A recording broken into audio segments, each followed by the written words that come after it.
Anyway, I want to say thank you to our friends there. Real quick, I'm going to read the prologue. This is from Battle for the Republic, Dance of Swords. So when and how would it start? Everyone knew that the conflict was at hand and that the open battle for the Republic was about to begin. The dagger war had been raging for many, many years, with victories and defeats on both sides. Some had thought that Waco would be the boiling point, but had not gone as any had foreseen. The 90s had had its skirmishes, and the militias had performed well, but restrained themselves in the hope that some other solution would present itself. It had not. With each passing day, the pressure continued to build. The globalist agenda had been based upon lies, and the people knew it. Some were still trying to formulate a peaceful solution, but the system had its own plan, and treachery was the centerpiece of that plan. With the first blade drawn and blood spilled, there would be no turning back. In a time of its own choosing, and at a place no one had expected, the dance of swords would begin. That's a nice abbreviated way to explain to you when people ask me, I've had this happen, well, how do you think it's going to start? That is whenever I'm in private, conversation with people, and a lot of you listening know this because I've spoken with you, the first concern is, how will it start? Well, let me walk you through it, because it's going to happen this way, and we don't get to pick the location, but the goofs are going to pick somebody they want to attack. It's that simple. They're going to try, and most likely, although you never know like I said, we're on a sliding scale, but let's just stay between 60 and 90 days into the next year. The bat faggots combined with whatever Homeland Security bottom feeders, mostly mercenaries, are going to pick somebody that they're going to decide they want to use as an example. That action is going to be a face-off, and it's going to actually, initially be casualties for those who are surprised. It's going to happen that way. They're going to get caught off guard a little bit, but not much, because everybody can sense it, feel it, taste it, touch it. And what's going to happen is people are going to call on others, and there's a lot of people who are going to mobilize. The other side's going to do the same thing. Oh, and they have all their technology, but trust me, we're pulling out all the stops, and we have all of ours. At some point, there's going to be a column of goofs in black uniforms, idiots, mostly pea-brains. In fact, 99.9% pea-brains, in their spiffy little black uniforms with all their spiffy little alphabet letters on them. And that column of Suburbans and Labs and other nonsense are going to face off at an intersection. They're going to bump into each other by accident, mostly. And it'll be a column of militia, mechanized or light mechanized, and armed up, already cock-locked and ready to rock and roll. And the bottom feeders in the black uniforms will be screaming their profanities, and they'll be screaming and screaming and screaming, and the other side won't be screaming a whole lot. And somebody's going to pull a trigger. And there's going to be one hell of a popcorn exchange. From a distance, it's going to sound like somebody opened up the popcorn pan from hell, okay? And when it's all said and done, there will be no turning back. I want you all to be ready for that. Notice I didn't shout about it. I didn't scream about it. And there's none of us that are in the militia community that will be surprised by it. There are none of you in the Patriot effort that should be surprised at it at all. Now, some will try to talk themselves out of it, and some will think they can make a deal. There are no deals with the devil. And when that happens, then all of the game plans, all of the nonsense the enemies thought to plug in will be for naught. And then the sky's the limit. Because one of the things that everybody has learned by watching what has happened over the years is in this game it's going to be use it or lose it. In other words, you make contact, you fire their hind end up, and you turn them into puddles of mush. You don't try to talk with them. You don't try to negotiate with them. You do what you have done before. Now, some of you are older gentlemen who were in World War II, and I know you can't dance the dance the way we could, in the past. I know that.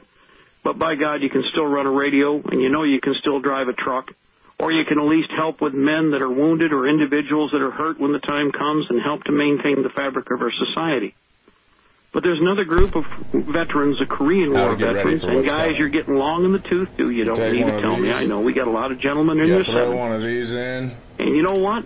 They're 10, still online. 15, 20. And when the time comes, I don't care if you move fast. You pick the target, you put them down like the dog that they are with one round, and if all you did was take down that one black uniform scumbag, All right. You know what? I'm gonna That's uncock one this less for we got to safety, worry put the about. safety on, but guess what? I'm fucking prepared.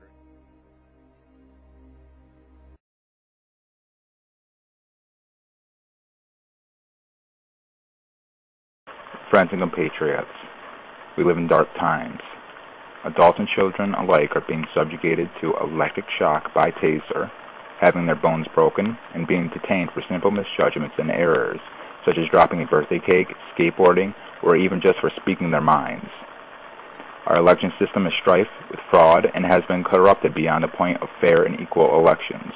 When our election system fails to count thousands upon thousands of votes, disenfranchising minorities by denying them the right to vote, we cannot, with any sense of better judgment, say our votes count and our leaders elected.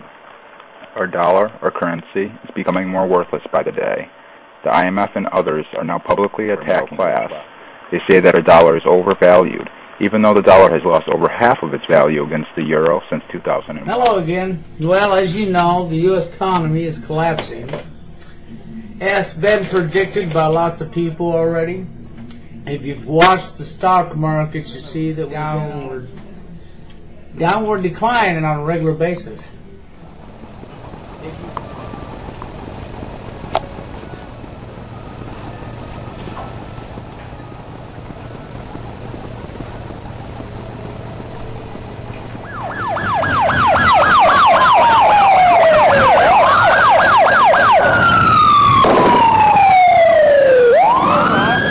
Become a reality in America? Some fear any nuclear, biological, or chemical attack on U.S. territory might trigger just that.